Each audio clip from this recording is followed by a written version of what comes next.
And now, Detailing Success and PNS Double Black present the Renny Doyle Podcast, a podcast for blue-collar entrepreneurs.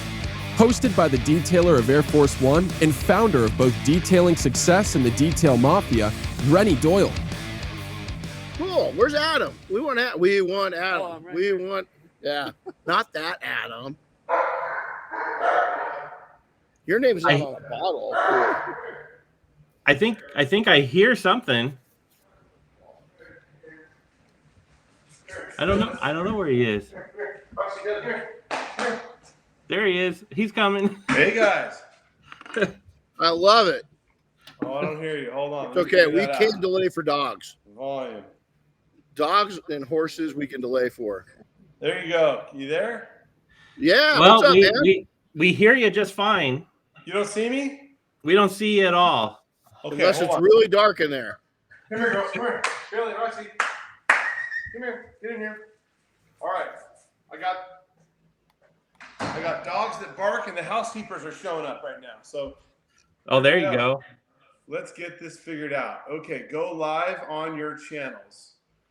Well, no, yeah. Don't look for that one yet. Just look for the little gear. Yep. And then you just got to go to video. There you go. It there works. It goes. That's it? You got it. That's it. You're there. Look at you. That was easy. I can do that. I can do anything. Look at you. Oh, What's man, up, dude? You guys look so much better than me. Gosh. You know, we're just kind of dark. nerdy. Am I kind of dark in here? You're good. Well, hey, we go out of the way to get a little lighting on us and all that kind of stuff because we do this every week. So don't you worry about it. Let me see if I can get some light on me. Do I have time to go try to find light? You can flip the switch. Is there a switch on the wall? No, I have the light on. It just sucks. Let me find the light. We want to go on the backside of that wall because that's where he's got the goodies parked. That's right. There's probably a little bit of everything over there. Yeah. So including the dog. Yep. But anyway, how you guys doing up there?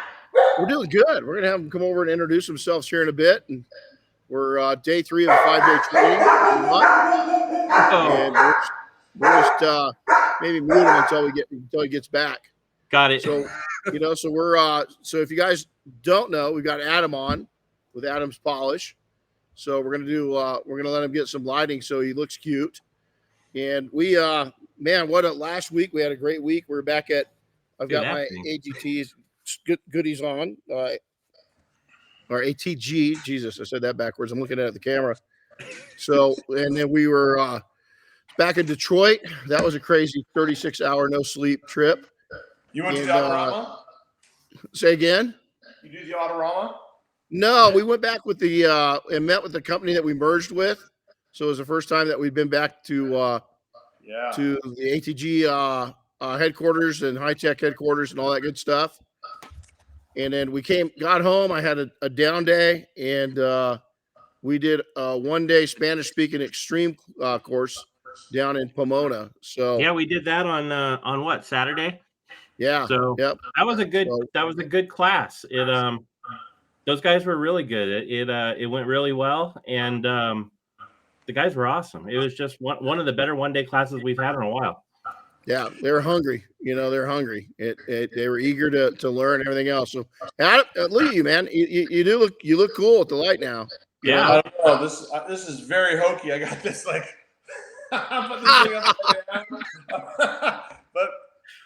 obviously, mostly when I do podcasts for whatever reason, they're mostly just audio, and so I don't know if I do a lot of ones that I'm actually, Right. Well, that's okay. But we do these live, so we get a live audience, and then we put them out as a recording the next day. So yeah, well, we found out the podcast downloader, the YouTube views live are pretty solid. We're also over on Facebook. Here shortly we'll be on Instagram live. But we just find out that a lot of people like to take and see who they're talking with and see your face and kind of make a connection. So Adam, what's up, man? How you doing? Hey, buddy. I'm just fantastic. That's good. So honor. When you say, "Hey, you want to be on your deal?" I'm like, "No way. You want me to be on your thing?" Oh, come on, dude. Come on. Yeah. No. Yeah. Do you have a podcast? No. You No. need one. No, I don't have one. It'd be fun. Maybe it would be fun. Maybe I could do it. Maybe I could get into that. But I think that my deal is, I think I got to get rid of these dogs. Okay, come on, come here. It's okay. I got 4 on the other side of here. And 4 students. Or is that who you meant? No, well, yeah. No, they're not dogs. Sorry to miss you guys. No, you're good. You're good. Yeah, you should do it. You should do a podcast with all your life experiences and stuff. I think you could have a lot of fun with it. You know. I think you're right. It would be fun. And I got some neat people in my life. I've got some really neat people in my life. You know, I'm so blessed to have just this awesome group. And yeah, if I went through my phone and thought about different people that I could have a podcast with, boy, it'd be a pretty wide range of this industry and people even outside the industry. Yeah, how fun. You know, that was my original intent, and COVID kind of took ours down a different rail, different way. We're kind of slowly coming back to our original intent with it. But before we get too far, I've got 6 people. We're doing a 5-day extreme class right now, Adam. So we've got 4 students, 2 interns. Come on, and pile in behind me, everybody at once. They want to take and introduce themselves and where they're from. So I'm going to get out of the way so they can do that. And then we're going to get moving with Adam. Get in there, guys. Come on up, guys. What's up, guys? Let's start with this one. Yeah, good morning. I'm Michael Zurich, San Diego, California. I own Blossom Valley Detailing. Adam, quick question, because Renny told me to ask you. Porsches, how many do you own? Come on. Really? You got to get right into that kind of question? Right. He's in trouble. You know what? He's Navy, and I apologize for him right now. Yeah. You know? Are you Navy? This is an Army guy talk. Thank you for your service. You're welcome. So I have, I think I have 5 or maybe 6. Beautiful. I love, and they're all except one, they're air cooled. And so I like the old stuff. And Nice. 67 to 89 is my range, and I love them. Original paint. Yeah, that's awesome. Key. Yeah. Good job. Awesome. I'm Jonathan Mitchell with Miriam is Detailing out of San Antonio. I also cover Austin on mobile. There you go. Welcome. Thank you. Hey, guys. Vince, it's you, brother. Morning, everyone. I'm Vince Pacubas. I'm from Antioch, California, up in the San Francisco Bay Area. I'm with VF Detailing, brand new. Nice to meet you all. Right on. Welcome. Nice to meet you. How's it going? I'm Brody Fritchie. I'm from Armstrong, Iowa, just a little small town. I'm building a shop in Armstrong, so just kind of new to it. So that's my story, I guess. Right on. Welcome. Thanks, Brody. What's up, everybody? Robert with Defined Auto Detailing in Carmel, Indiana. I'm the junior intern this week. Right on. Right on. One more. There he is. Hey, Adam Garvin out of McMinnville, Oregon. Own Garvin Auto Spa and Garvin Motors.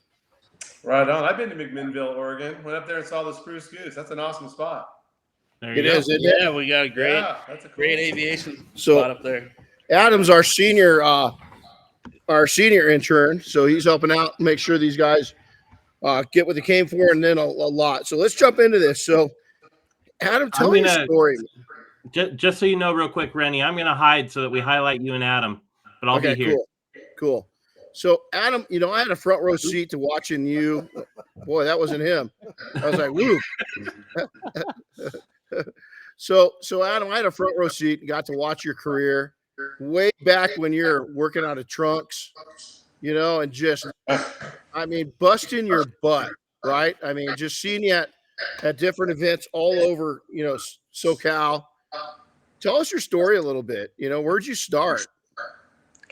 It's funny. Most detailers have in common that we all bust our butts. Isn't that true? We do. It is. No one said, you know what? I chose my parents well. I was just born loaded, and I'm going to go into car detailing. Right. No one ever has that story. No. This is a tribe of people that bust their butt, and I'm so honored to be a part of that, to be a part of that tribe. And yeah, I definitely started young. My parents, right when my parents split up, it was 1980.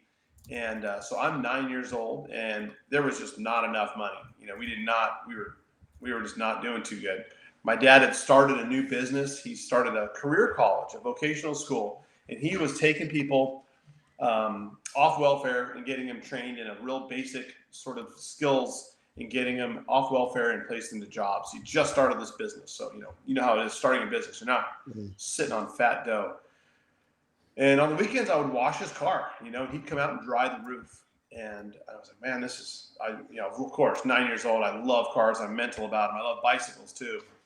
And this guy, our next door neighbor, says, hey, I've been watching you wash, your dad's car. Would you be interested in washing my truck? And I was like, are you serious? So this guy has a brand new yellow 1980 Toyota SR5 single cab long bed pickup truck. Yellow with brown vinyl interior. And he says, would you like to come over and sit in it? I was like, no way! I can't even believe this. This is the coolest thing ever, right? And I jumped up inside of that 1980 SR5 pickup truck. Had brown stripes that kind of go down, from the front tire down the side. And I sat in that thing and I was going, oh, this is the greatest smell I've ever smelled in my entire life. A brand new Toyota truck smell. Oh, anyway, he goes, would you like to wash it? Of course I want to wash it. So he's like, how does $5 sound? I said, sounds unbelievable. I'd love to do that. My first paid gig. So I washed his truck. My dad came out and dried the roof because, I'm 10. I couldn't quite reach up there. I didn't want to stand on the door sill and, maybe mess up. It's a brand new truck. And as soon as I finished the job for him, and I did the tires real well and cleaned the wheels real well and made sure that all the door jambs were wiped down, and I opened the bed of the truck and dried it all out. And he says, that was incredible. How about, would you like to do my wife's? She had a Cressida, like remember 1980s, like when the Toyota Cressida just showed up. And I says, oh, that's just amazing. I've got this 2 customers paying customers. So I washed her cars, and the other neighbors, they all just noticed and came over and said, would you like to do my car? And then they'd all talk to each other. Did you know that little boy, Adam, he really did a good job washing my car, washing my truck. And I just made sure that everything I did was, the absolute best quality I could, and left them smiling. And so that little neighborhood became my business. And then the next little block over, the next little cul-de-sac, became the next block over. And then when my parents split up, we went from a one house kind of neighborhood to a 2-house neighborhood, right? Because, they split up. My dad became, moved in this little really pretty crappy apartment in San Juan Capistrano, California. And again, an apartment. Think about how many people live in an apartment area, way more like high density. So I got a bunch more customers and just kept going and kept going. And my mom started dating a guy who was a cyclist. And after a 100-mile bike ride up in Solvang, California, I don't know if you know where Solvang is, but it's like basically central-ish California.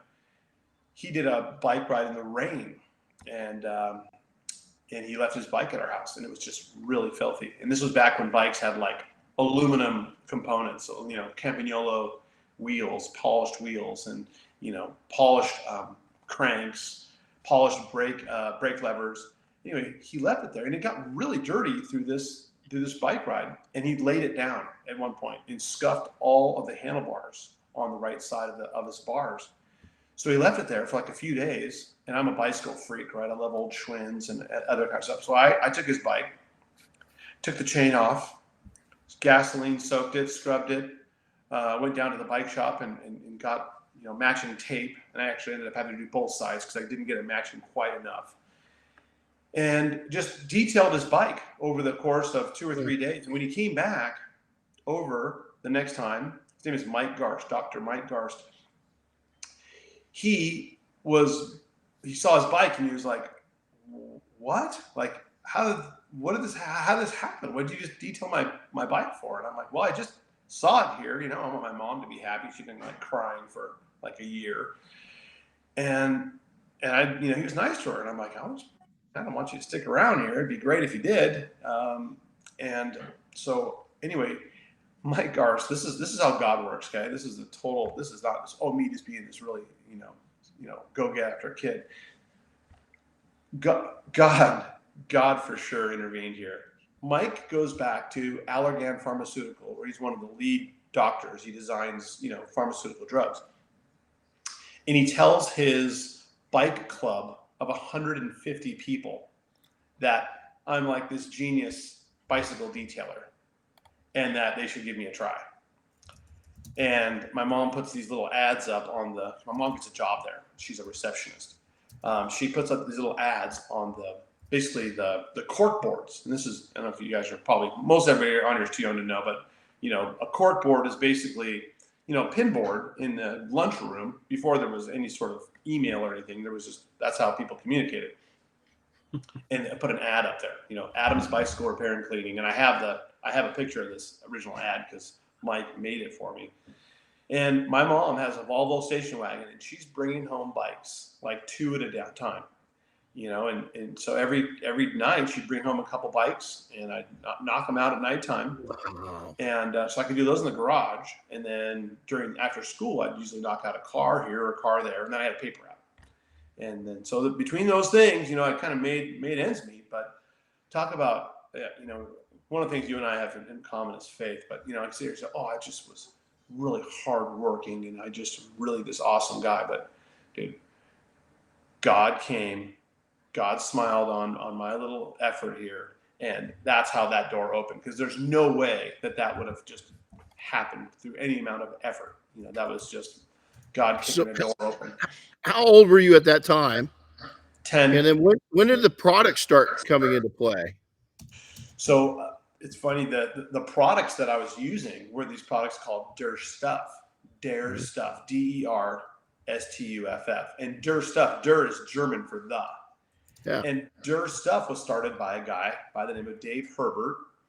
And Dave, who's awesome, he started importing this product called Bullet Wax. Do you remember Bullet, Bolit? It was one of the original German waxes.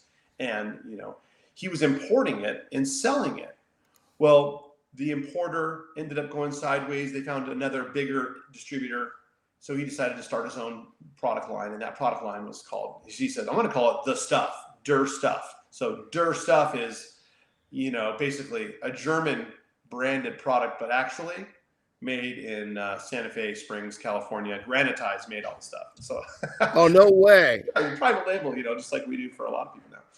So he started, and it was sold through the Porsche dealership in my town of San Juan Capistrano, California, called Bill Yates Porsche Volkswagen. Mm-hmm. And Bill Yates himself and Dave Herbert were partners. They partnered on this deal. They got this product going.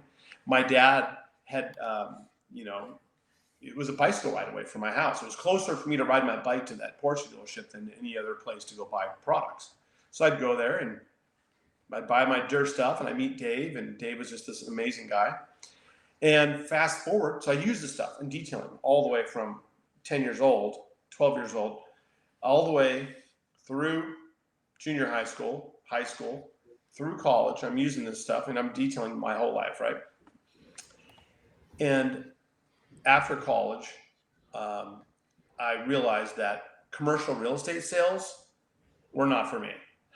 Like sitting under fluorescent lights in a big office building with, no windows that open and a tie and cold calling people. Hey, Mr. Jones, do you think you want to sell your apartment building today? What? Where do you live? I'm going to come get you. If I get one more call from one more broker, I'm going to kill you. Oh, thanks, Mr. Jones. Click. Pick up the phone again. Mr. France, do you want to sell your building? I was like, oh, this is horrible. But I did detail all the guys' cars at the Marcus and Millichap in Long Beach was the agency. Oh, that's funny. Yeah. I would detail all their cars, and that was the only way I made money because you don't get paid. You're you basically start off, you're just an assistant, unpaid, unless you want to take a loan. So it became clear that I don't belong in an office building under fluorescent lights. I'm a person who likes to do things with my hands, and that was what God's gift was for me. So I ended up going to the SWAT meeting in Costa Mesa, California, one day, and I went over and saw Dave, by the way. Dave Herbert, he's absolutely hilarious. He's still around. He's fantastic. I said, Dave, I haven't seen your products very much. What's going on?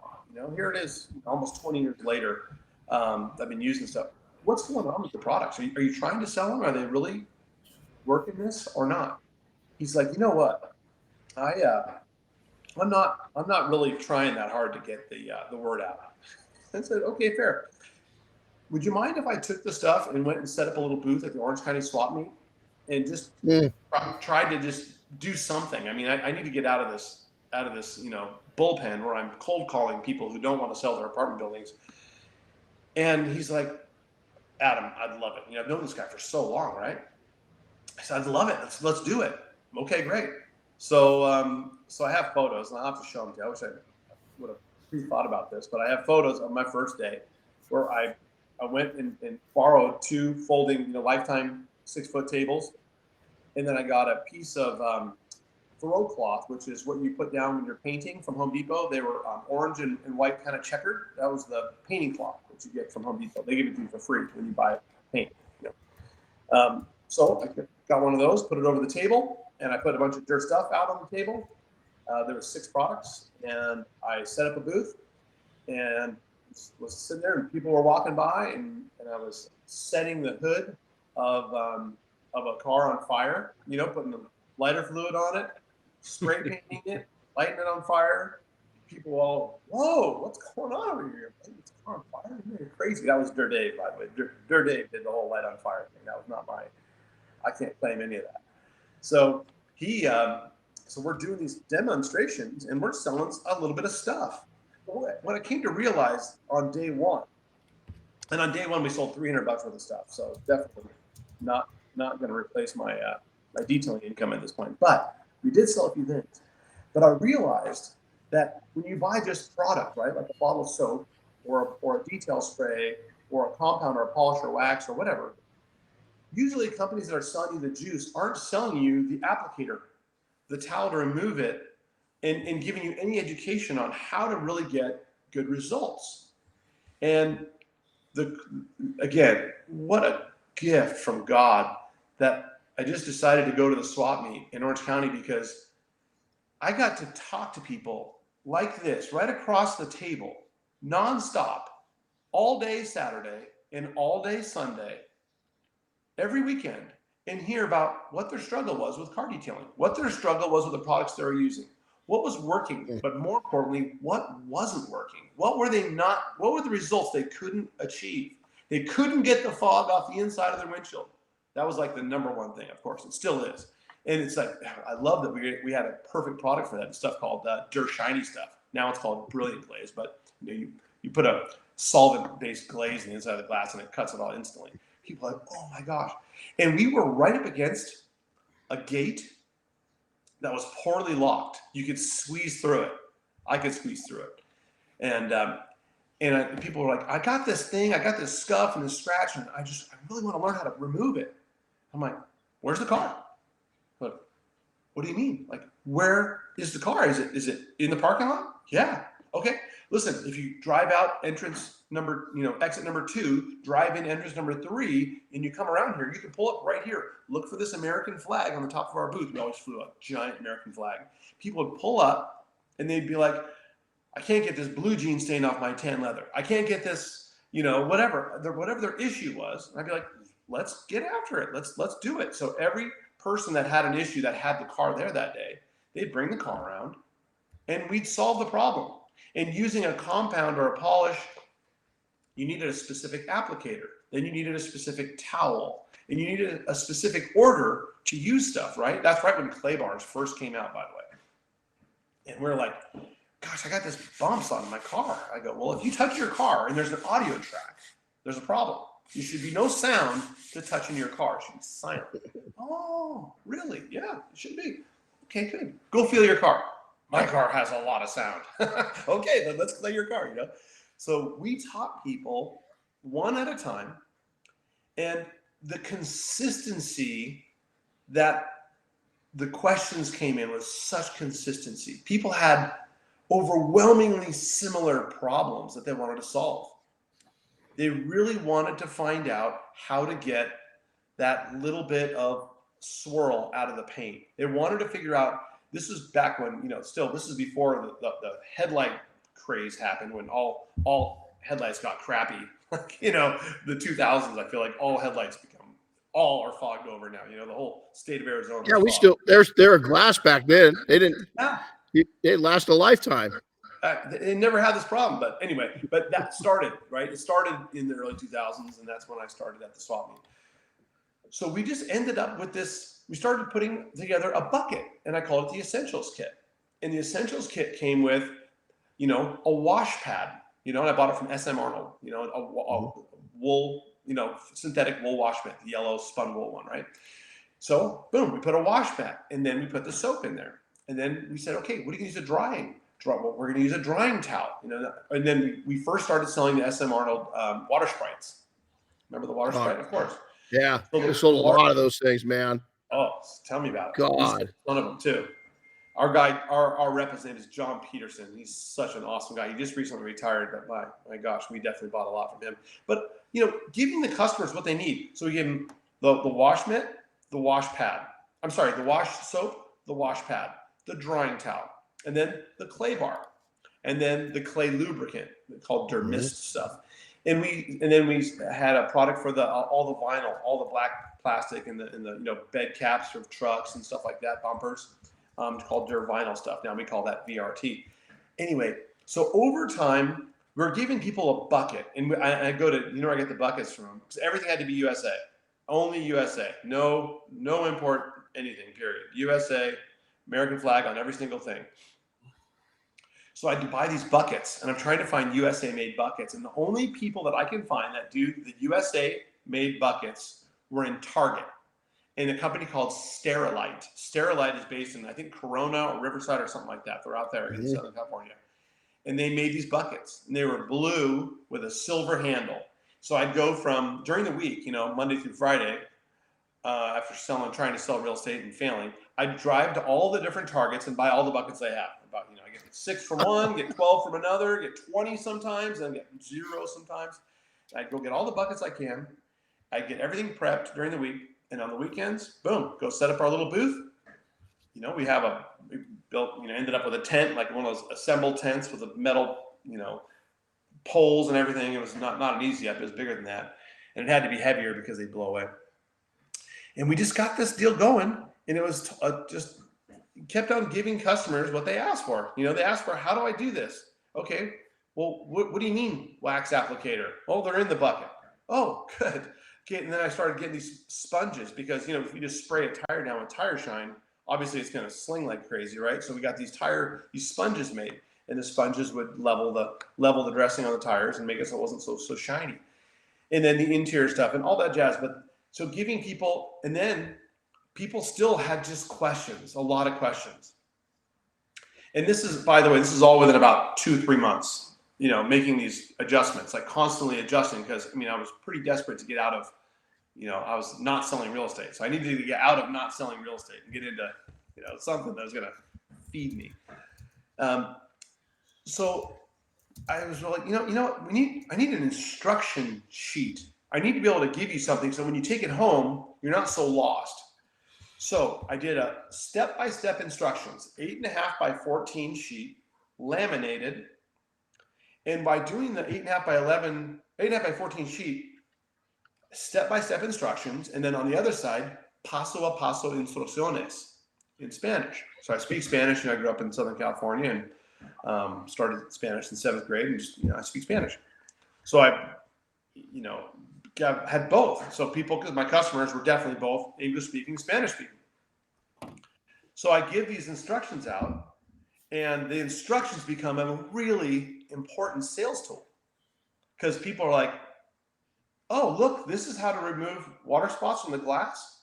Oh, well, they come back the next thing. I need this, I need this, and this product. Okay, great. And they come back with a list of stuff because the instructions include every product we sell, not just, the few things that were in the bucket.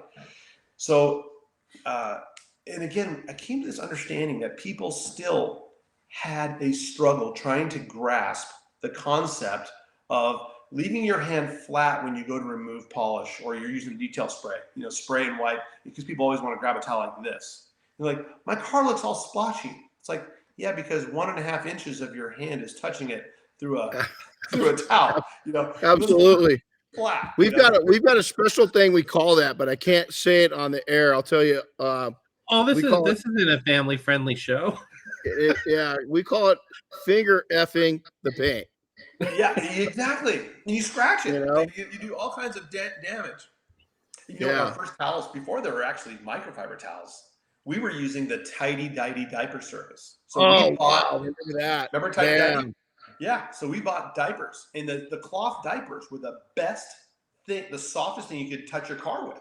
They weren't nearly as bumpy as a bath towel or cotton, any kind of terry cloth. So we're like, okay, cool. So we bought Tidy Dye diapers, and we would get the ones that were washed 3 times because the brand new ones are okay. But they're a little bit rough. Wash them 3 times. Oh, they're a little bit softer. Still nothing compared to a microfiber. But so we helped, explain things. And one of the guys that came along, his name is Mike Wilson. And Mike Wilson is just this pivotal person in the business. I'm going to tell you lots of different people's names because, again, I swear God brought these people into my world.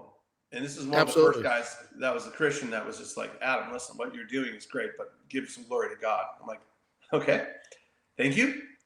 I'll work on that, And I don't believe in my life. I don't believe that anything's by chance.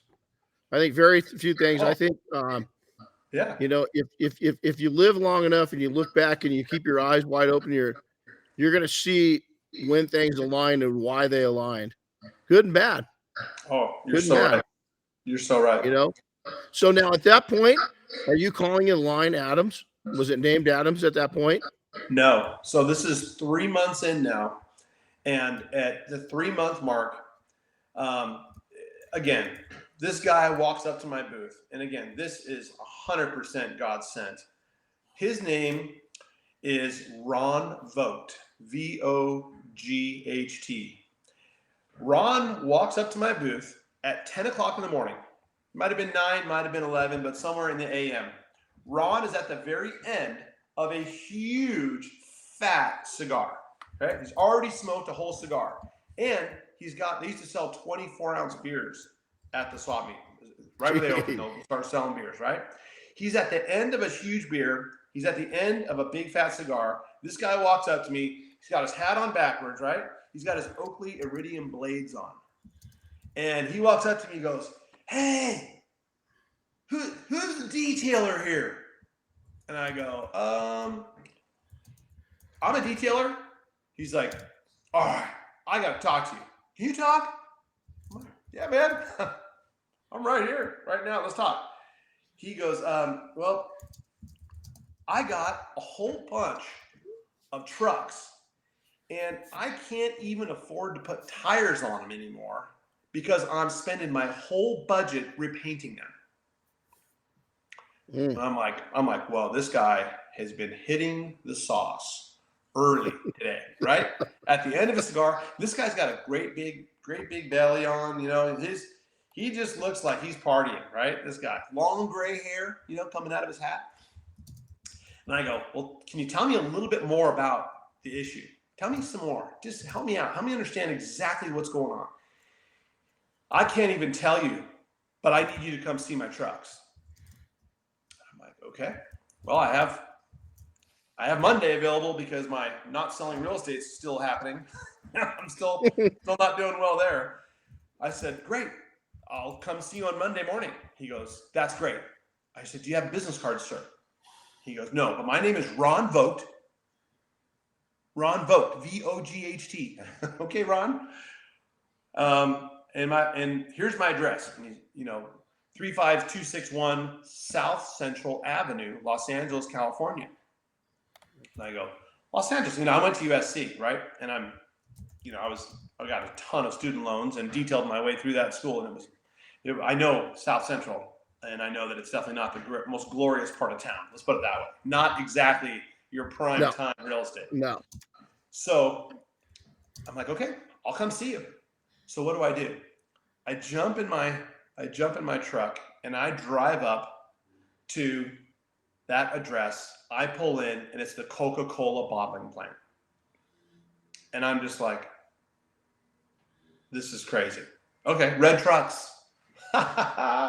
Red trucks. So let's do something. Okay, I pull up and I'm at the fleet. He gave me the address for the fleet department. I walk in and I'm kind of just wandering around now. I'm seeing where they're working on all the trucks. And I walk in and this guy comes walking out. He's got kind of long gray hair and he's got his hair it's like slicked back. He's got a white, everyone wears white shirts at Coca-Cola, white with red logo. And, super clean. Can I help you, son? I said, yeah. I'm looking for Ron Vogt. He's like, well, that's me. I'm like, well, Ron, I'm the detailer from the swap meet. He's like, yes, get in. So he's got one of those little metal Cushman carts. It's kind of like a golf cart, only like more industrial. He goes, get in. Okay. So I grabbed I had a little bucket with my dirt stuff in it, right? And I jump in the cart and he goes, we're going to go look around. So we go and we drive. It's four square blocks of downtown Los Angeles is Coca-Cola. They have the bottling plant, they have the manufacturing facility, the bottling facility, distribution, and fleet. That was the way that whole four blocks are cornered off. And we started cruising around and we're looking at all the trucks and sure as heck, every one of them is pink. They've all oxidized and they're all just looking horrible. These trucks are just beat up. And I'm like, man, this is crazy. I go, how old is the paint on these trucks? He goes, well, it's all over the map, but about every 2 years I have to paint them. Wow. So I just don't understand it. And I'm trying to understand why in the world he has to paint these trucks every 2 years. So I go up to one of the trucks. I said, pull over. Let's go look at one of them, So I go over there and I get my Dirt Tough stuff. That was the compound, but it wasn't a very serious compound, right? The Dirt Tough stuff. And I get a little applicator and I'm polishing on it real good and trying to get some of the pink off. And I get it from light pink to dark pink is about my success. And I would give it a C- today, right? A C- effort there. We got some of the surface oxidation off, but it didn't really make it look a whole lot better. So, all right, what do we do? I said, well, that didn't work, but I bet I know what would. He's like, I'm sure you'll figure it out. Get in. Boom. He runs me around. We're looking at the white van. So they have all these big red delivery trucks, right? The big red, trucks, tractor trailers, 2-axle trucks that have like the roll-up sides, kind of like the beer delivery trucks. They have those for Coke. And then he takes us over to the other area where they have all the Astro vans and the Aerostars. So they're white with red logo down the side. And sure enough, you go swipe your hand across them, white paint coming off on your fingers. Like, man, they're just, horribly maintaining this fleet. So I said, okay, well, we can make that look good. Easy. That's an easy one. Making chalky white back into nice white is in play. We can do that. So, and then they had all the vice presidents. So there's 5,000 vice presidents of Coca-Cola at that point. And each of them drive a Dodge Intrepid, a Chevy Lumina, or a Ford Taurus. Okay, those are the three cars that they drove. And those were the latest cars. This is 2000. And they were every color. And they were also maintained by the same standard, just horrible, right? The insides, when you're walking around the plant, you are walking in syrup. So inside the cars, the floor is just sticky. It's just really horrible. And they throw away the floor mats, just like a rental car. You get in a rental car, there's no floor mats in any rental car. Why? Throw them away because they're just, why even bother, right? That's the way it was. So he's like, listen, I need these things turned around. And I said, great. I'd love to be your guy. I think I can do this for you. He goes, I think you can too. Thanks for the vote of confidence. How many vehicles do you have, Ron? He says, 3,400. I just go, what? 3,400 vehicles is what I've got, is what I'm responsible for. I'm responsible for the entire fleet in Southern California and one hub in Las Vegas. And I need these things turned around. I cannot spend any more of my budget repainting trucks. I need to be able to polish these things out. Well, we did one for free, and I hired. I asked one of my friends. His name's Jason Mentis, and his company is called Ballistic Detail, and he's out of Sacramento now, I think. Sacramento, Reno, he's up there, but he was in Southern California. And Ballistic, this guy has tons of earrings and nose rings and everything, and he is super awesome guy. And he's like, Adam, I asked him, I go, Jason, I don't know how to detail a big rig. I don't have any background. I don't know how to do this. And I don't know how to touch, gel coat. These trucks are all gel coated. And I did a little spot, and I got it from light pink to dark pink. He came out with me and did a truck, and he showed me the way. And then he let me borrow his trailer until I could get a trailer made with a pressure washer on it. So again, thank you, God, for Jason Mentis and Ballistic Detailing. He's another guy who absolutely just stepped in and stepped up and helped me figure this out. He got me to where we could turn these trucks around. My first truck took us 9 man-hours. The second truck, we got down to like 7. Anyway, we started combining different methods, combining products, trying to make it so we didn't have to do a full 3-step polishing process, compounding, polishing, sealing. And after a while, we started realizing that their stuff was not going to get us there. So I started working with different companies that were making products for their stuff. Started working with Granitize, started working with Warner Chemical, started working, I started going to every chemical manufacturer that I could find and saying, I need a compound that's kind of also a polish. And this is, when foam pad polishes and foam pad glazes, these were just new. Everyone was pretty much wool pad, diatomaceous earth, heavy, gritty compounds.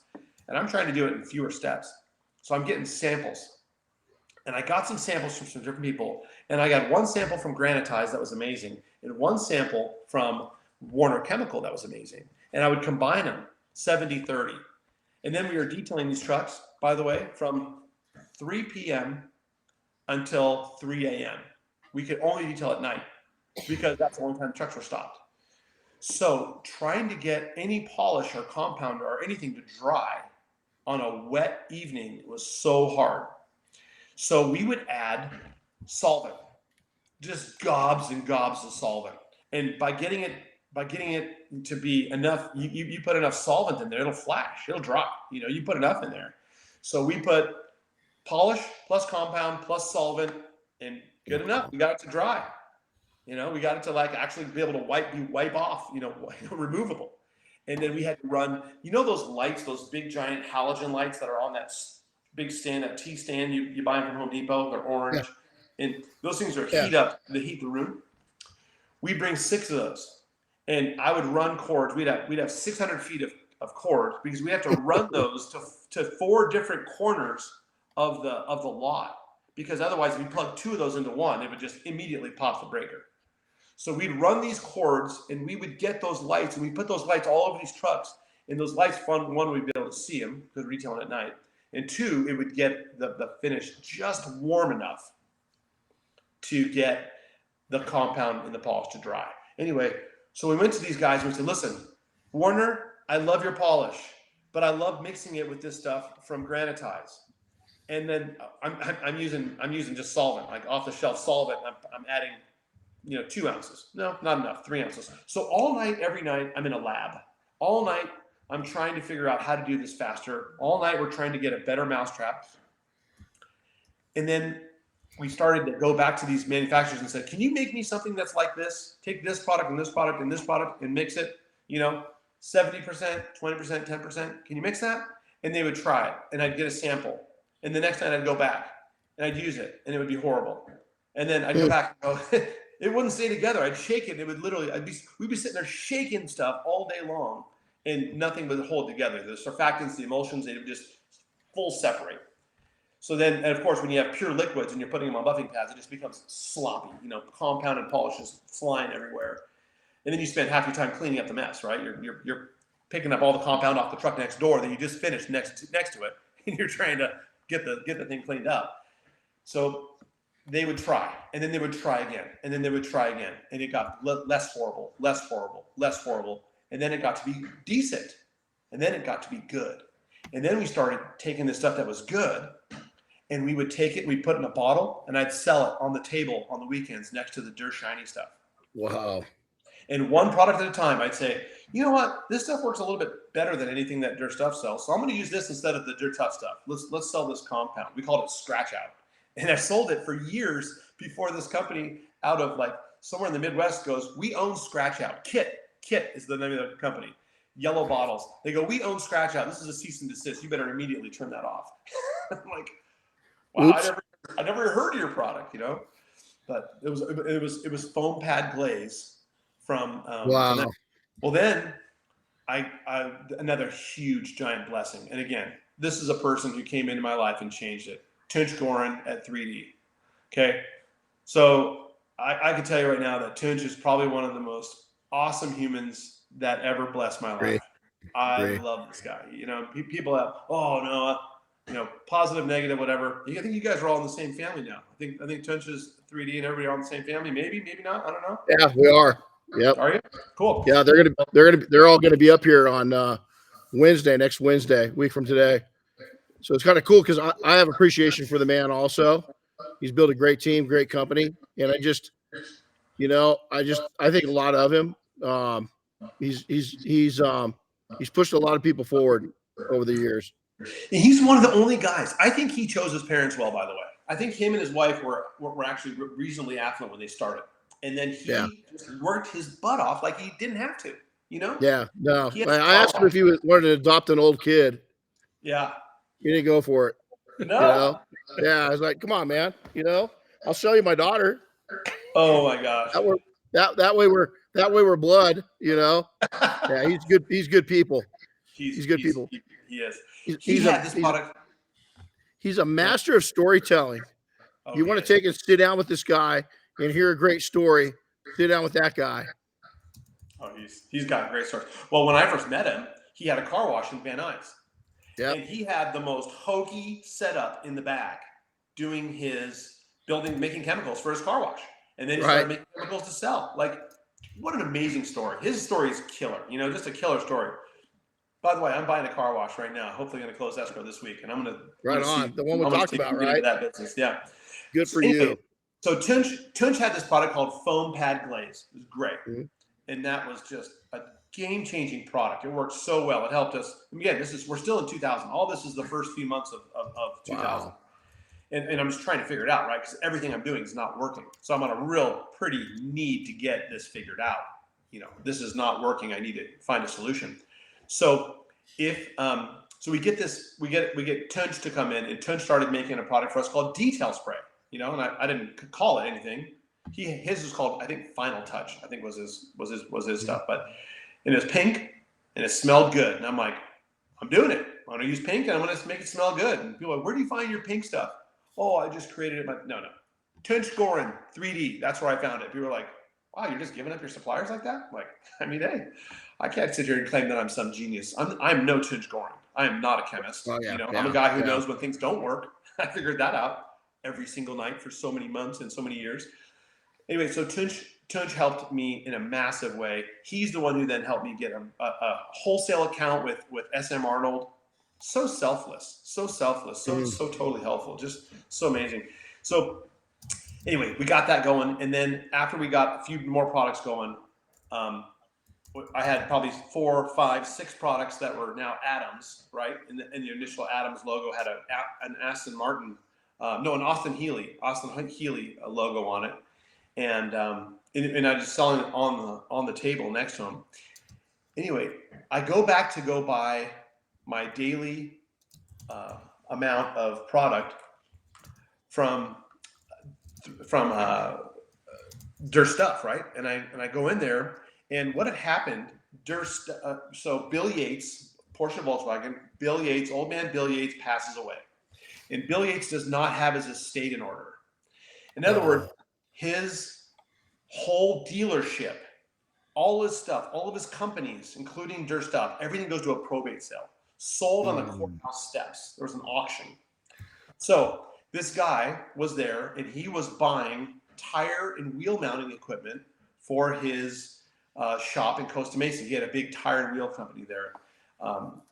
And he was buying tire and wheel equipment, and he saw this little company and he bought it too.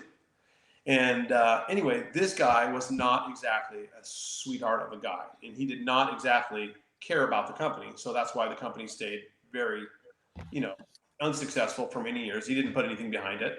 And he let Der Dave work there, and he paid Der Dave a salary because he basically bought the company out from under Der Dave. Anyway, I went to go buy my product for the week, and I got there, and they said, Dave goes, Adam, you're not going to like this. We can't sell you product anymore. I'm like, what do you mean? He's like, well, you've been buying only, every week you come here, you buy one less product, and you just keep buying more and more of the, Der shiny stuff and Der real stuff, which is like the polish and the glaze. I'm like, because I had figured out a slightly more effective chemical for each of those and going to other suppliers. I was buying from Granitize directly. I was buying from a lot of it from Tunch at 3D, buying from Warner Chemical. I know there's another one, Mark IV maybe. Anyway, I was buying chemicals directly, and then we were bottling them ourselves and creating these new Adams polishes, Adams lines. And I said, I can't believe this. He's like, yeah, we can't sell to you. I'm like, tomorrow's a swap meet. I'm so bummed. I'm going to go out there, and I have a fairly busy business now. I'm like 5 months in. We're selling $4,000 or $5,000 a weekend at this thing. So I'm going to let some people down if I don't have the stuff. Wow. And they never made enough for me to buy like 2 weekends worth. Dave would like bottle all week for me to come buy it all on Friday. Okay. So talk about another thing that just God smiles on me. I go to this. I get out to the swap meet. It is completely rained out, and they turn it off for the day. They actually canceled the swap meet for that Saturday and that Sunday. Never in all the months that I'd been there had they ever canceled it once. The only time that I went there ill-prepared without the product to sell. Thank you, God. Tons of rain. Wow. Tons of rain, and they closed the swap meet both days.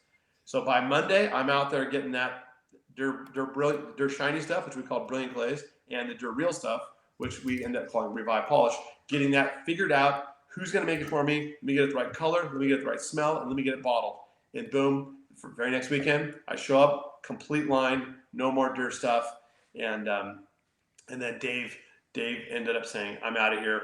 And he quit and moved to Iowa to go just live out his years. He's military, lived on his military retirement, and he's still a dear friend. So anyway, that's how that went. And then right about this same time was when the whole people get so many comments on my instruction sheets, right? People are like, instructions are great, but how do I do this? So it becomes like, I need like 3 instruction sheets. I'm like, that's a lot. And trying to explain things on paper is difficult. People don't have that understanding. If you've not polished and cleaned detailed cars before, it's just hard to understand it without showing, right? Absolutely. Showing an actual process. So my buddy Mike Wilson, I talked about him earlier. He was a customer at first, and he came and he started working for me. And then he brought his daughter, who was 15, Ashley Wilson, who became a major part of the company too. They started working for me, and Mike's like, Adam, we need to do a video. I'm like, okay, let's do it.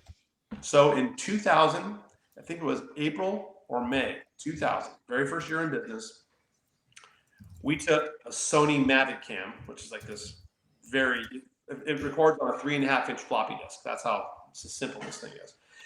And we did our very first video, and we did it on one of my customers, Boxster. I think that was right. Boxster was just getting serious. His red Boxster up at his house in Palos Verdes. So a nice house, nice background.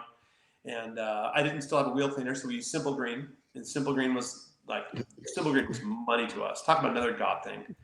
I was recommending Simple Green in my video, and this guy calls me up. He goes, "Hey, Adam, yeah." He goes, "This is Jeff Hyder. I am the president of Simple Green." I'm like, "Hey, Jeff, you got my ear? How are you? I'm just really grateful that you're promoting Simple Green. You're not selling it. Do you mind if I give you some Simple Green to put in your kits?" I'm like, yeah, Sure. that'd be great. I'd really appreciate that. He's like, sure. 3 days later, a pallet of 10-ounce Simple Green bottles shows up at my tiny little warehouse. And by the way, I'm living in my warehouse. Okay, I live in a 1,000 square feet. Wow. On the railroad. Wow.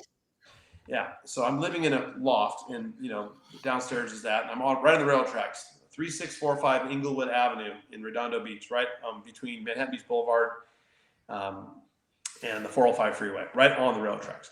So he sends me a pallet and just says on a note, "Thanks again, Adam, Jeff." So he keeps sending me pallets as soon as I want. So of course I go to his facility. They're in like right near Huntington Beach. They're in, what's that little town next to us, Huntington Beach. Anyway, he literally for years, until we came out with our own wheel cleaner, like 5 years later, gave me as much Simple Green as I could possibly give away. We put a bottle in every single kit. But I mean, how did that work out? Thank you, God. Again, it's not by chance. No. Not by chance. No. So let me ask you a question. You've got one of the most recognized brands in the world in car care, the A for Adams. Where did the design come up with? Well, I can't claim any of that either. So so when we first started getting our labels done, I got Ian up there commenting. What's up, Ian? He's a home slice. You know Ian Ramblecamp? Oh God. Yeah. Oh yeah. He's awesome. Class act.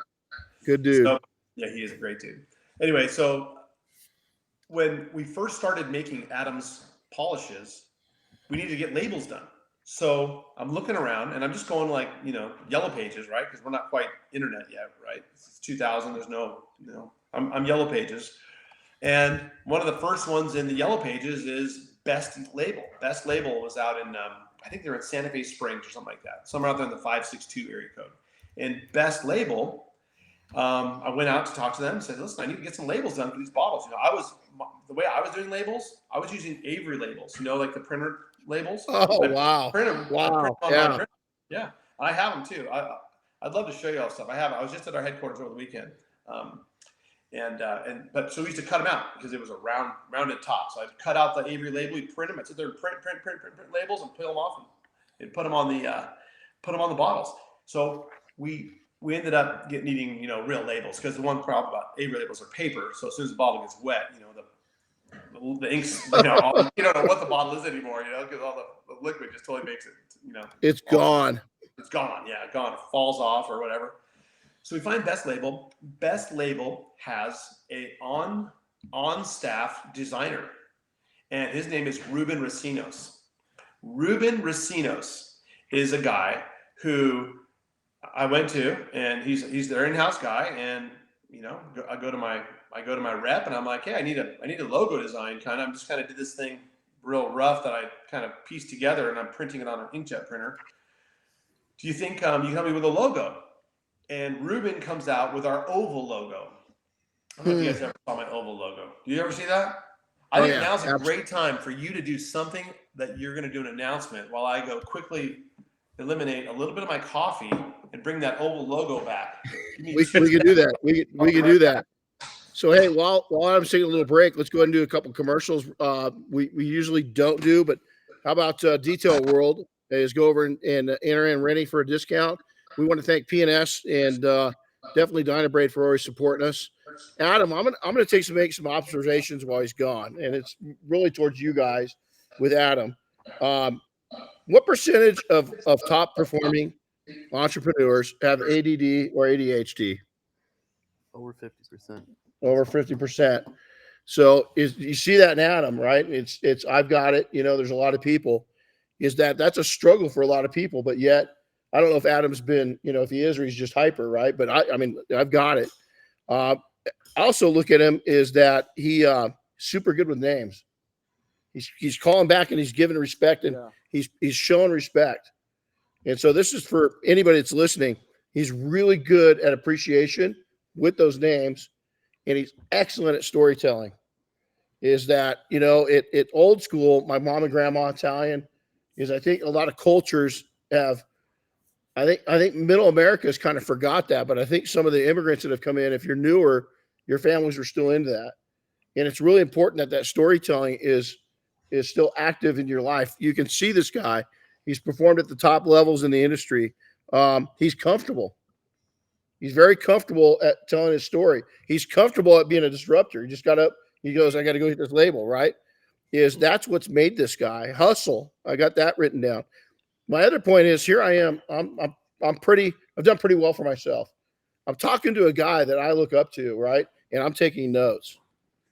Is that every time you're in somebody's presence and they say something that impresses you, is you've got to take, we're talking about you, buddy. And it's, hey, do you have ADD? Oh, you think? Oh my God. We're just talking about, because I was diagnosed with ADD. I was a special ed kid. And then my wife was like, probably 10 years ago, she's like, look, you got ADHD now. It's developed into something new, right? And I was like, no, it didn't. And then so sure enough, I took a test and I'm like, shit. Oh, you know what? I've never told her that. I hope she's not listening. She usually listens at work. I'm gonna get called out on that because it's been a long time. I've never admitted it to her. But I was telling them that Adam just said over 50% of top performing entrepreneurs are ADD or ADHD. So embrace your challenges. Is your challenge what is kick ass to somebody else has worked so well for you, and I think that's just amazing. So it's and then we're blown away at how good you were at showing appreciation for people in your past, and how good you were with names of pulling people out of your past. These are important people. Without 2 weeks ago, this last week, my first wife, which is one of my best friends still, we have no kids together. We grew up together. We watched her mom take the last breath 2 weeks ago. And what a blessed, the woman was not just a strong woman. She's one of the strongest humans I knew in my life. And I got to see her journey, all the way to the end. I didn't get to see the first half of it, but I got to see the last half of it, really front row seat. And Winnie and my grandma taught me appreciation. And to see a person at your level, Adam, have so much appreciation, God bless you, dude. I mean, it's a special trait, a special trait. Just like you, he did bless me. I mean, there's no question that my path was his plan, because I can't take credit for anything. And let me ask you, people look at this. We were talking about this earlier. Is people look at your path, they look at my path, they look at the other people. It wasn't always an easy path. It's still not an easy path. No. The easy money's already been made. There's no more easy money to make. If you're gonna go and you're gonna actually bust your butt and you're gonna make a success story out of yourself, it's not gonna be easy. I love that. It takes hard work. It absolutely does. Who do you know who's just relaxed and kicking back and crushing it? Whew.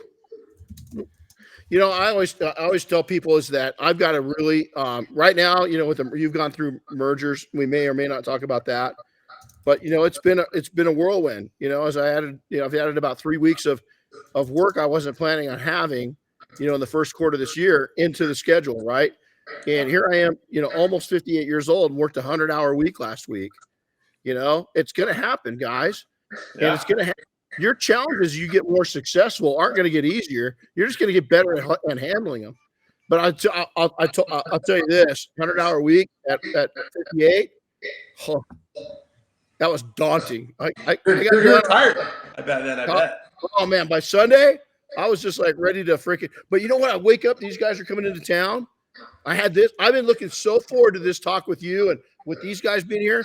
And I woke up Monday, and Diane goes, "How do you feel?" And I was like I'm fucking, 20 years old. I feel so fucking good because I know I'm going to be able to have an impact on these guys, but more so, these guys are going to have an impact. I mean, this dude right here, you got to see his smile. I wish you could see it right now, man. These guys are just cool. They're cool young dudes, and they got this energy, and they're sitting here with each other, and they're sitting here listening to you. And it's like, dude, they're like, their lives are in front of them, and it's just like, and God's touching their lives, right? And it's just like all the shit that's going on in the world, like ignore that. Don't ignore that shit, but you can't let it ruin your life and your soul. You know, there's so many people out there that see what's going on and they become bitter and they become ugly. And then they start imitating what they're seeing in the world. And then they start being what the world is. I refuse to grow up. And B, I just won't. I get pissy, but I won't stay angry. I just won't have it. So anyway, sorry, but so your logo. So you start giving it out. My best label. So they're talking to you. You got. I remember the oval, right? And I got two. My dad cleared out recently his hat drawer, and he gave me all these hats that I gave him right when we were starting. By the way, Dave Silicon. Do you know Dave? Oh my God, yeah. Okay, another great guy. Been at it forever. He just put a little note up on here, and I got to give some credit to another person who absolutely helped shape and just educate me. So I was always a hand polish guy, always teaching by hand, everything by hand, you know, because it was hand or buffer, you know. But it was when the Porter Cable, the 7424, kind of came in, you know, that's mid 2000s. Lifesaver. Oh, that was a life-saving tool back in the day. It did. It saved so much time, and people could get good results without, you know, causing, you know, repaints. So anyway, David he's a friend first, and second, he's a customer, and he would come out to the swap meet and hang out, you know, and he's always super tan, you know, had his tank top on, and just, you know, just Southern California, total lifestyle guy. Let me tell you, David and I go back almost 20 years now, and he just grinds it out still in his shop. And he still does.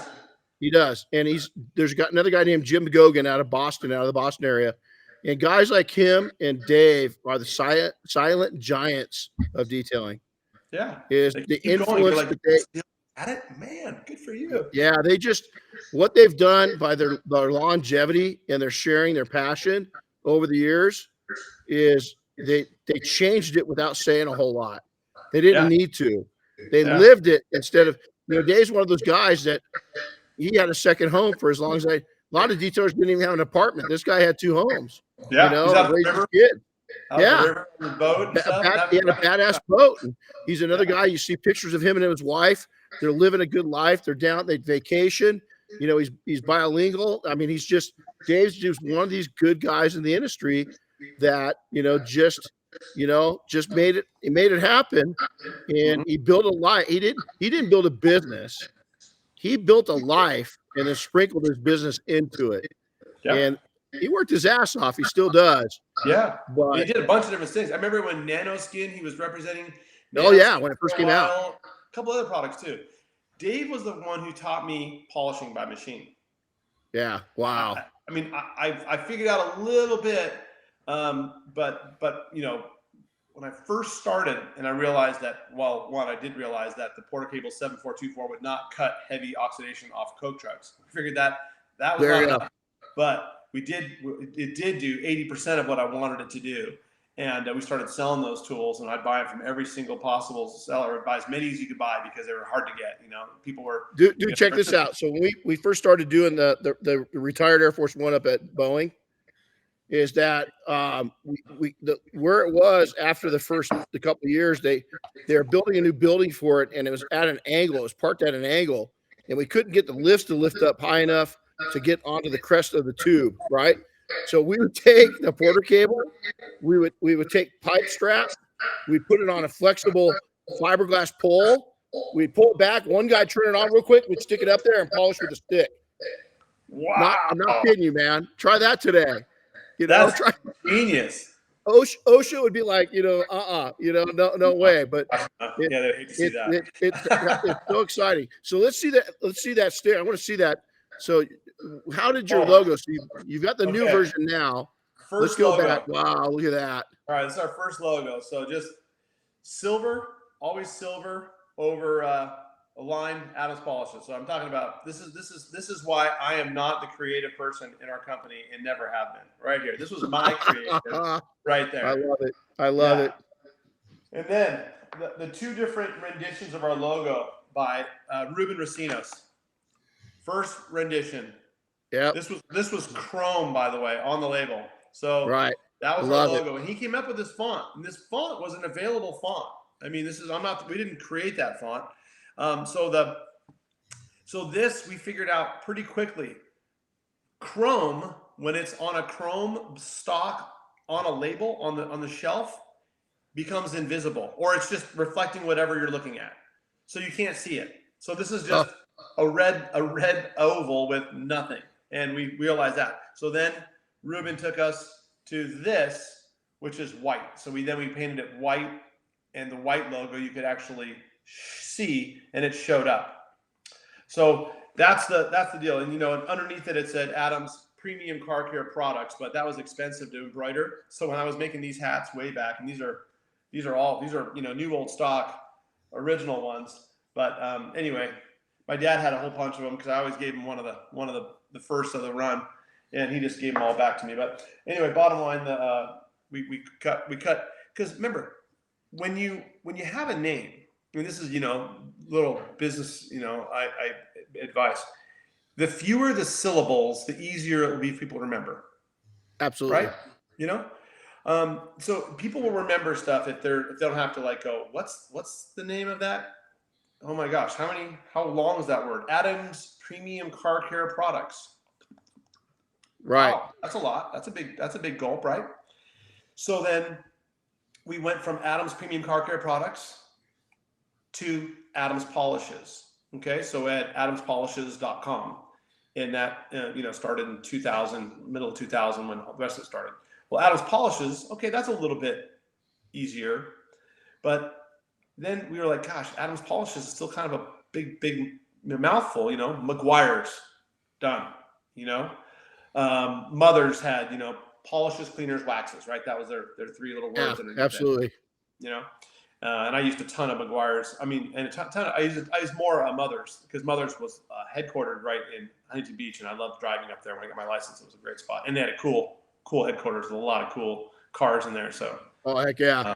They have cool stuff. I always wanted to go up there. So California Gold, the paste wax, I love that. It's funny. I don't know if anybody's ever told you this, but going back before I met you, I actually saw you at the swap meet one time when I was really young, and I'm like, man, what's that? I went over there, and I didn't know who you were, but I saw you, and then I saw you had help, right?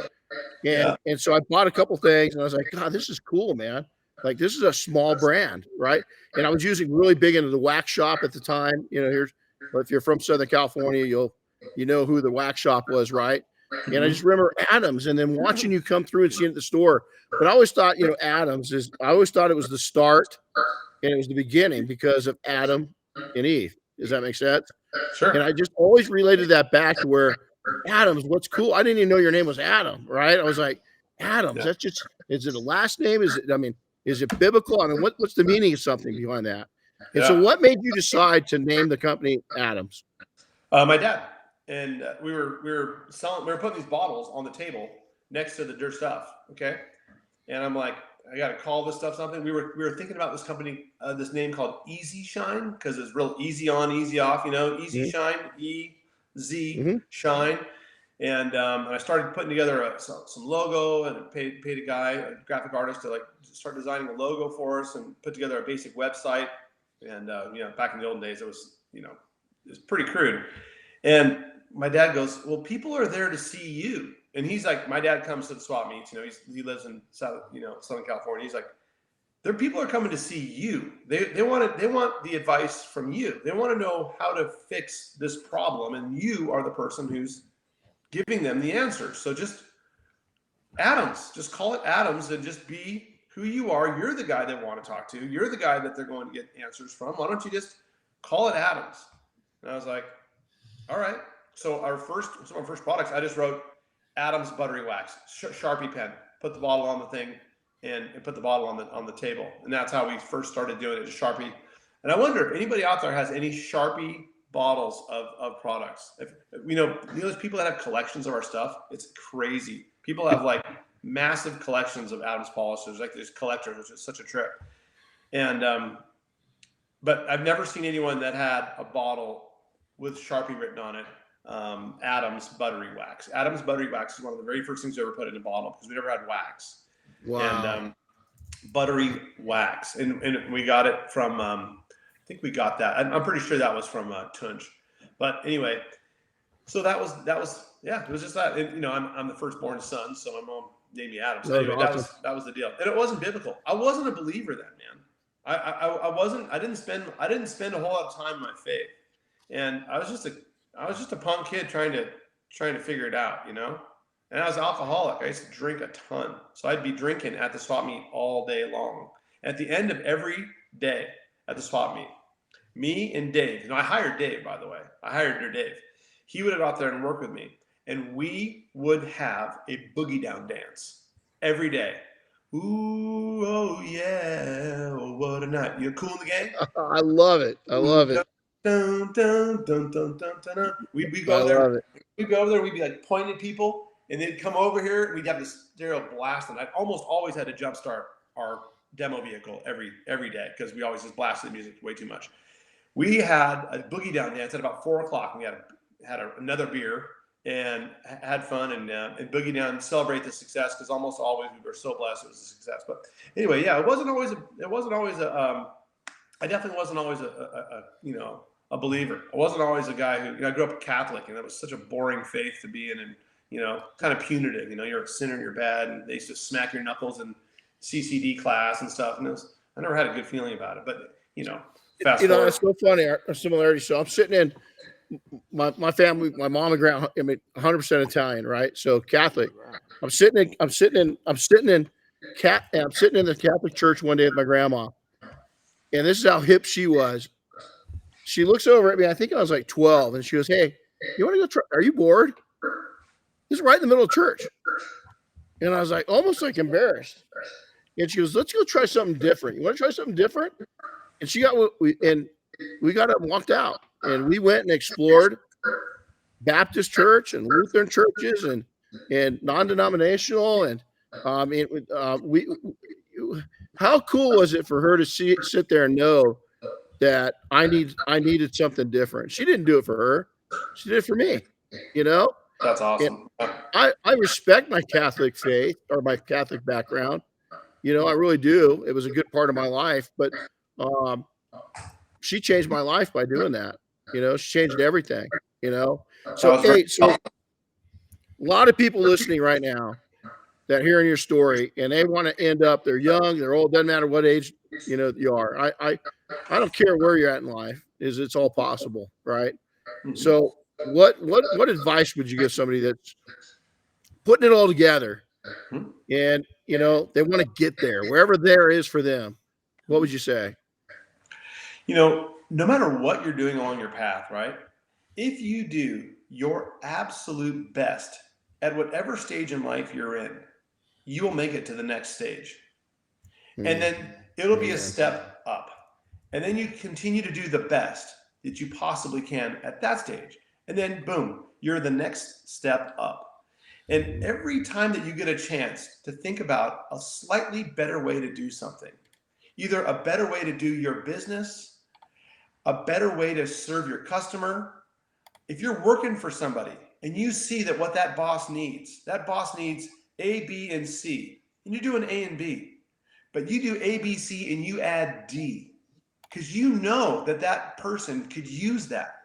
And you think about things and you step just a little bit outside of your role, whether in your own business, in your role as an employee, and what you can do to make it a little bit better, because that's how people get promoted inside of a business. And whether or not your goal is to get promoted or not, a promotion likely comes with a pay bump, which will likely get you to where you want to get to. And no one starts here. We all start here. Some people start on third base, and they choose their parents well, and I'm just going to manage my parents' real estate portfolio. Well, okay. There you go. If you're one of those, congratulations. I wasn't. And maybe since you're watching this, maybe you're not also. But every step of the way is taking you one step forward. When you think of how your job, let's say you're working at Subway, and you're looking at the mess that's on the stainless steel thing, and you're like, I'm going to clean that up a little bit better. And you do it every time you're there. And every time you go, you show up 10 minutes early, your shirt's tucked in, you're cleaner, you don't use foul language. Hey, Joe, how are you today? Hey, Sally, how are you today? Good to see you. you have a positive spin on things, right? If you are positive, that is a self-fulfilling prophecy, by the way. By being a overly positive person, and you're like, oh, I'm just negative, I just can't like things. Well, it's going to be really hard for you if you're constantly in a negative spiral. Think about what God gifted you with. By the way, God gave us all gifts. There's nobody here that says, oh, I have no gifts. That's just not true. You haven't thought about your gifts, but every single person God gave a gift to. God has a plan for every single person watching this. Okay? You're gonna develop and you're gonna get into that plan, but everything is one little step up. I remember when I first started my paper route. I was thinking, what can I do to make more tips? I remember thinking about that. And I remember watching people had to walk out of their front porch. They'd hear the paper hit their front porch. And they'd have to open the door. They'd have to kind of scoot out to the paper and go get it. A lot of times they're in their robe, because it's early in the morning. They haven't gotten dressed yet. I thought, I think I got a better idea. And I'm a kid at this point. I'm still 10 years old. I had a paper out. So I would open the screen door and I would set the paper inside the screen door, leaning on their front door, so that when they open their front door, thump, the paper would drop in their house. And they wouldn't even have to open the door, but they would, when I came around to do my collection, and it was $4.75, I did the Orange County Register, $4.75 a month. And I do my collections. You had to go around and knock on the door.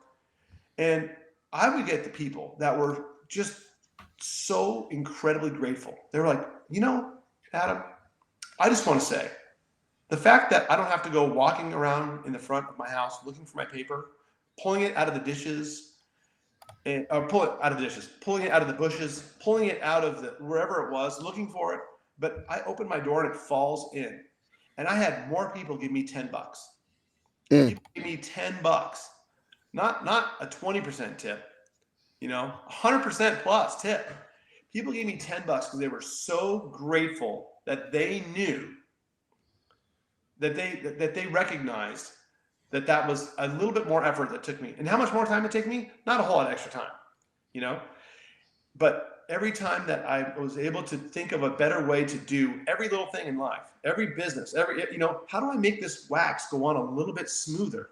How do I try to get a compound to come off with less swipes? How do I teach it so that you can get better results with less time? How do I give you a better tool, a better mousetrap? In detailing, a lot of people get stuck in detailing and they say, oh, I'm just so sick of this manual labor. Well, guess what? You don't need to be stuck in manual labor. You build your business and you think about it a little bit. I just gave us a speech to our team. So we have a school too, a little school called the Shine Academy. We run it out of our Denver, Scottsdale, and Anaheim stores. We do it once a month at these stores.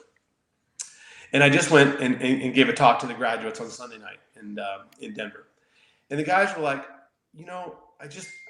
I want to know how to get to this next level. I want to get to, how do I get there? It's like, well, one, work your absolute butt off. Just work as hard as you can. When you show up, you got your shirt tucked in. You're not looking scruffy like I might be looking right now, but you're looking clean, because when you're trying to make up an impression, your bottles aren't laying all around the driveway of a customer's house when you're doing mobile detailing. You've got them all hanging on the buckets. You don't have towels ever touching the ground.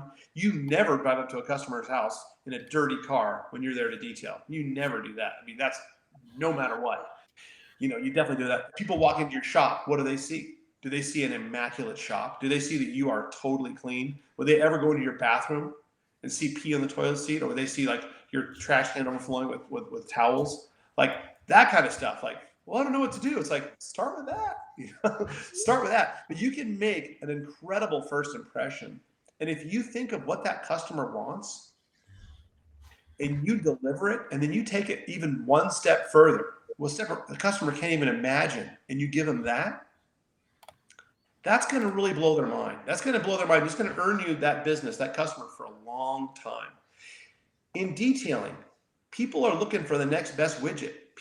There's new products. How many new products are there in detailing business? There's so many new products being developed. I mean, every day there's a new product coming out.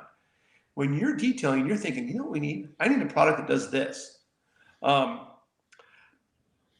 Kevin, who does the belt, he's awesome, right? Another just a great guy. He built something that's one step further. You take it and make it easier for your customer to live. You make it easier for them to enjoy their clean car. When they're about to step inside of their car, is there a piece of paper down so that their first time in they can, or did you put a paper down so that when you move their car to them, your dirty feet didn't dirty up their perfectly clean floor mats? There's these little steps, and they cost very little. It's just thinking it through and going, what can I do?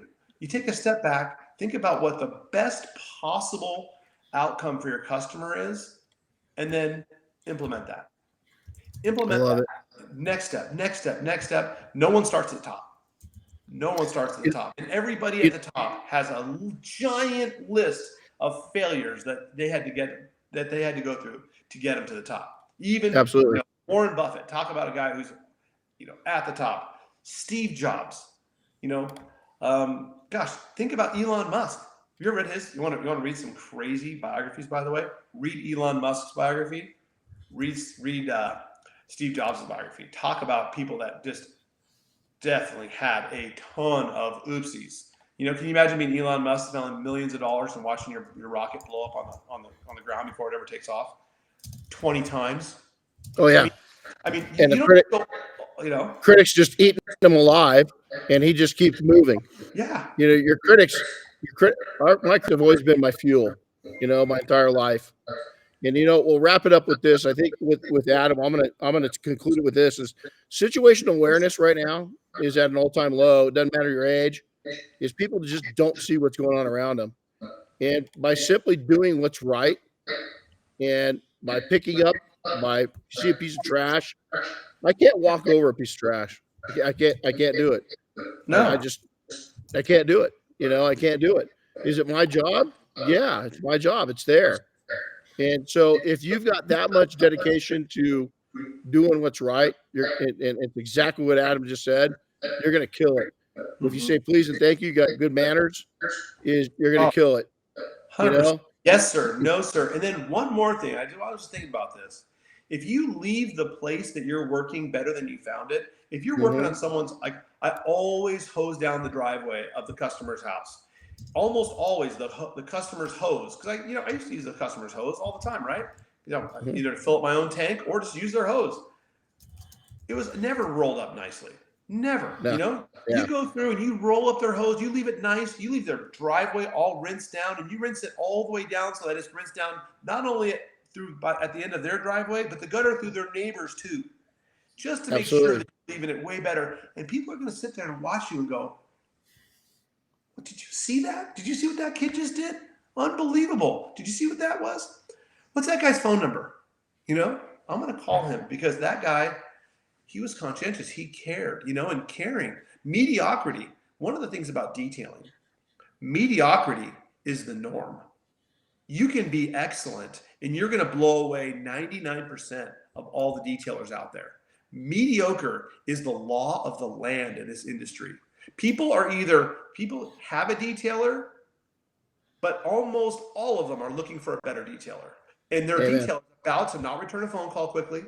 Their detailer is about to not respond to an email fast. Their detailer is about to leave their car. The rear view mirrors is going to have spots on them. The inside of the glass isn't going to be fully done. If you do an excellent job, you're going to be in the top 1/3 of 1%. Detailing is the industry, in my opinion, that has the easiest rise to the top by just doing a totally excellent job. There's so much mediocrity, unfortunately, in the detail business. I agree. Well, buddy, it's always great talking to you. We could go on for hours. This summer, sometime in July, I'm going to be coming through your neck of the woods. I'll give you a call, spend an extra day, and we'll break bed and hopefully be able to see your new operation. Hey, that'd be great, man. I'm honored that you had me on. Thank you so much. And so many people commented here, so many kind comments. So I just want to say thank you. Such total kindness, and appreciate all the kindness there. I feel very humble. You're a good guy, and I always enjoy the time. And thanks for coming on. We'll do it again, because I think we could fill about 6 of these shows up pretty easy. So Hey, everybody, thanks for coming in and listening. I took notes, and it's impactful. You're a good dude, man. It's an honor to call you a friend. You're an awesome guy, buddy. Thank you so much for having me. It's all right, brother. You take care. See you soon. God bless. Thanks for listening to the Renny Doyle podcast, brought to you by Detailing Success and PNS Double Black.